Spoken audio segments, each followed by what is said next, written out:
In performing network diagram calculations for PMI exams, my experience has shown that a lot of people way overcomplicate this. And I say this because they typically do it the traditional way of a forward pass, a backward pass, subtraction, follow the zeros to identify the critical path, etc. I've seen some trainers, do it the way I was taught as well, and the way I taught it for many years. They'll take 3 or 4 hours walking through it, and at the end of the day, they've really shown their students they know how to do the forward-backward pass, but the students often are just a deer in the headlights in how they see it. So hopefully this video is going to show you a good, simple shortcut about how to be able to do the network diagram exercises on the PMI exams. Now let me say, some people are worried about how long it's going to take to do a network diagram. Well, if I were a betting person, if you have to analyze a diagram, they're probably going to ask you more than one question about it. So even if it takes you more than 72 seconds, which is the average amount of time for the question, your second or third question is probably going to be answered very quickly compared to the first one where you had to do a lot of analysis. Now that said, before I start to show you the Crosswind way, I've got an image on the screen here, and I want to walk you through this. I'm not going to go into finite detail, but basically the top middle number in each box, so activity A, the 2 in the middle, activity B, the 2 in the middle, activity C, the 9 in the middle, that's your duration. And so the top left corner is the earliest the activity can start. The top right corner is the earliest it can finish. Now that said, I'm occasionally asked, well, where do I get these early start and finish and late start and finish dates from? So let's just use this graphic here as an example. So A, B, and C all have to be done before D can start. So what is the earliest that D could start? Well, A is supposed to take 2 days, B is supposed to take 2 days, and C is supposed to take 9 days, and they can all happen at the same time. Now that said, the longest of those 3 is activity C. That's 9 days. So at the end of 9 days, theoretically, A and B are already done. So at the beginning of day 10, D could start. So that's an example of how you get the early finish, which influences the early start of activity D. Now, again, we're not going to get into the hardcore calculation of this, but I just want you to kind of see an example of how you come up with the early start or finish dates and things of that nature. What we're going to do as we go through this, we're going to basically show you how to attack the biggest number, the next biggest number, etc. And then we've got a separate video about how to work this box itself in case you were asked something like you've got an early start of this, a late finish of that, slack of this, what's this activity telling you? And that's going to be in a separate video. Now that said, this is our network diagram. So if I were betting, this is probably about the size of something you could expect on the test. Because I think the assumption would be if you could analyze and answer questions about this, you could probably recognize something bigger in reality. So let's clarify a few things. A network diagram is a connection of activities. And so in this case, this is the precedence diagramming method where the box represents the work, the line with the arrow connects it. So A, B, C, D, etc. is the task name in this case, and then the number above it is the duration. So for example, A is 8 days long. Now, let's also clarify what a path is. A path is any route from start to finish, from left to right. And so as a general rule, I tell my students start at the top and work down, or start at the bottom and work up. That way you don't potentially miss a path. Because we've got some tricks here that, potentially if you just kind of start going, here's a path, you might miss something, and that's going to cause your numbers potentially to be messed up. But again, a path is any route from start to finish. And the sort of things that would be good to know would be, what is your critical path? How long is it and what letters make it up? because that is the thing you need to stay on top of, because if anything on that slips, your finish date goes out. The other thing you might need to know about is how much slack or float does a particular activity have. That's basically flexibility. So if something has 2 days of slack, that means it could slip up to do 2 days before it is going to push a finish date out. Now, potentially, I could say, like, if task F slips from 1 day to 4 days, what's the slack of the critical path? And in a case like that, you've just got to see how much slack a particular activity has. If F has 10 days of slack and it only slips 4 days, that means your critical path doesn't change, for example. But if it has 4 days of slack and it slips 6 days, that's a problem. So in that case, you would find the longest path with F on it, and that would be your new critical path. So toward the end of this video, we'll talk a little more about that, but as far as the analysis goes. So anyway, let's get started here.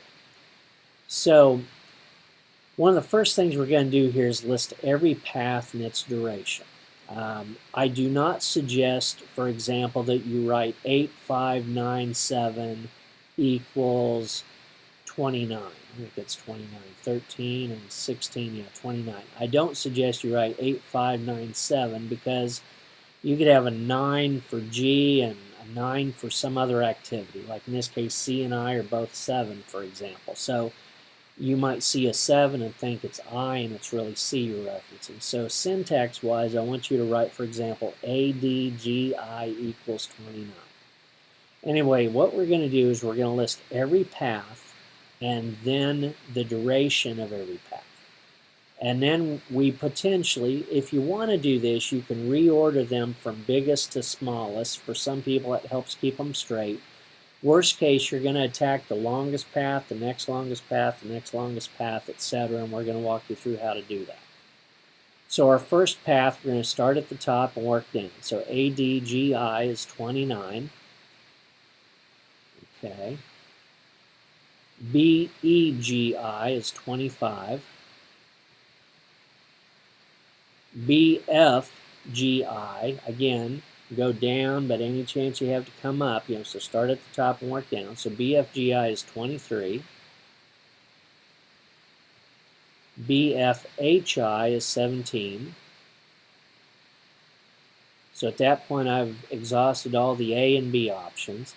CFGI is 24. And CFHI is 18.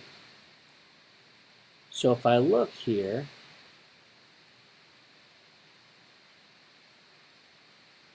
okay, I don't have any of the exact same numbers, so let me just address that in case it would show up in something that you might do. If you had two paths that were both 25 days long, as long as you attacked everything that was bigger than 25 first, and then everything that was smaller than 25 after both 25s, that's fine. So one 25-day path is no more or less important than another 25-day path if it's the exact same number, for example. Now what you can do here is if you want to order these incrementally from top to bottom, like you see here on the right there, then what we're going to do is we're going to attack the longest path, the next longest path, the next longest path. So it's like a funnel. If you watch my hands here, it's like a funnel. Stuff going in a funnel. You have the widest, the next widest, the next widest, the next widest. If you don't do this, the longest, then the next longest, then the next longest, etc., you're potentially going to make a mistake. So the first thing we're going to do is identify the critical path. Now, traditionally, you do a forward pass to get early start and finish. You do a backward pass to get late finish and start. Then you'd subtract slack. Then you'd follow your zeros, and you'd go, there's my critical path. In this case, I'm just going to go 29's longest. That's my critical path. Why? Because the project is going to be done no sooner than 29 days, according to this. That's why it's the critical path. So what I'm going to do is every path that I have listed there is going to be subtracted from the critical path duration, but I'm going to do it in decrementing order.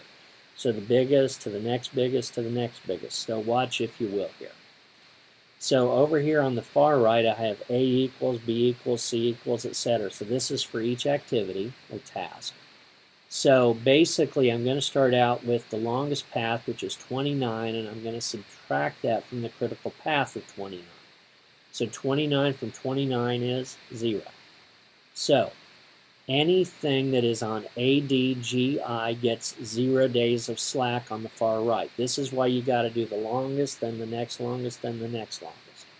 So if it already has a number on the right, any other path, I'm not going to replace the number over there. So A, D, G, and I have 0 days of slack. If they slip longer than what their durations are, the project takes longer than 29 days. Now my next path is B, E, G, I, because that's the next longest. So 25 from the critical path of 29 is 4 days. So anything that doesn't already have a number over here that is on B, E, G, and I is going to get 4. So B can slip up to 4 days, E could slip up to 4 days, and G and I already have 0 days slack. Next, C, F, G, I. So that's going to have a difference of 5. So 24 from 29 is 5. So C could slip up to 5 days. F could slip up to 5 days. And wow, we're almost done here, and we still have 3 paths left. That's not out of line, you know. If you've covered all the tasks, that's the key. Next is CFHI. So, and I guess at this point it jumped over BFGI because they're, let's see, we've got B already, we've got F already, we've got G already, we've got I already. So yeah, so there's nothing we can add with that. So CFHI, 18 from 29 is 11.